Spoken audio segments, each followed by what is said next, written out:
अडानी के मुद्दे पर विपक्ष में फूट, कांग्रेस को झटका।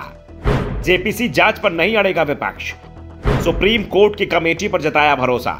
संसद का बजट सत्र हंगामे के चलते ठप पड़ा हुआ है। सत्र के दूसरे चरण में एक मुद्दे पर भी बहस नहीं हो पाई है।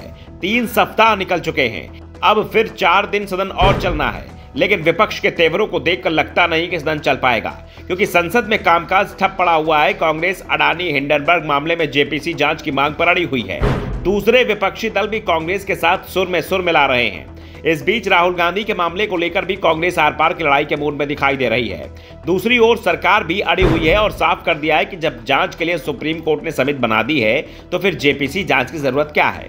दोनों पक्षों के अड़ने के चलते ही संसद ही नहीं चल पा रही है, लेकिन अब इस मामले में विपक्षी खेमे में फूट पड़ती हुई दिखाई दे रही है। उसके बाद इस बात की संभावना भी दिखाई दे रही है कि सोमवार से सदन का नजारा अलग ही दिखाई देगा।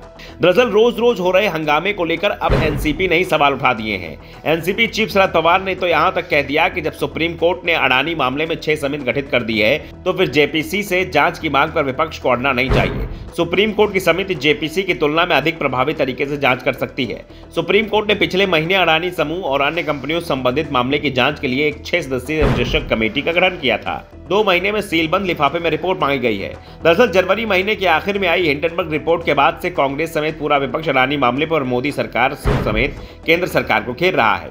विपक्ष संसद में जेपीसी की मांग पर अड़ा हुआ है, लेकिन अब शरद पवार के बयान के बाद सवाल उठ रहे हैं कि अडानी मसले पर विपक्ष में फूट पड़ गई है। दूसरी ओर अपने स्टैंड को सही ठहराते हुए पवार ने कहा कि एक सामान्य बात है कि जेपीसी में सत्तारूढ़ दल से अधिक सदस्य होंगे, क्योंकि उनके पास संसद में भी भारी बहुमत है। इसलिए वास्तव में जेपीसी सुप्रीम कोर्ट द्वारा नियुक्त समिति के खिलाफ एक बैलेंस पैनल नहीं होगा।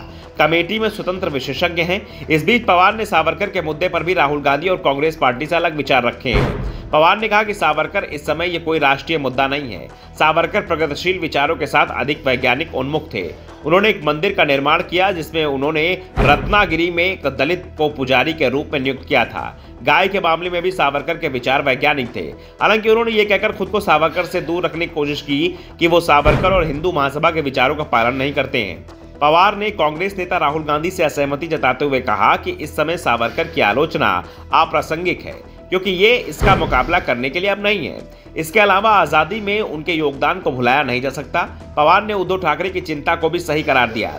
दरअसल उद्धव ठाकरे ने कांग्रेस पार्टी को सीधे चेतावनी दे दी थी कि अगर कांग्रेस ने सावरकर के मुद्दे पर अपना रुख नरम नहीं किया तो वो फिर एमवीए गठबंधन से बाहर हो जाएंगे। मालेगांव की रैली में उद्धव ठाकरे ने साफ कर दिया था कि वो सावरकर के मुद्दे पर कोई समझौता नहीं करेंगे, क्योंकि शिवसैनिक सावरकर को भगवान मानते हैं। ये कांग्रेस को तय करना है कि उसे महाराष्ट्र में विपक्षी एकता बनाए रखनी है या नहीं। दावा किया जा रहा है कि उद्धव की नाराजगी के बाद अब कांग्रेस के अंदर इस बात की सहमति बन गई है कि सावरकर विवाद से अब बचने की कोशिश की जाएगी, और राहुल गांधी अब ना तो सावरकर के खिलाफ कोई बयान देंगे और ना ही उनकी सोशल मीडिया पर सावरकर से जुड़ी कोई भी चीज शेयर की जाएगी। Bureau report, the Navdarpan news.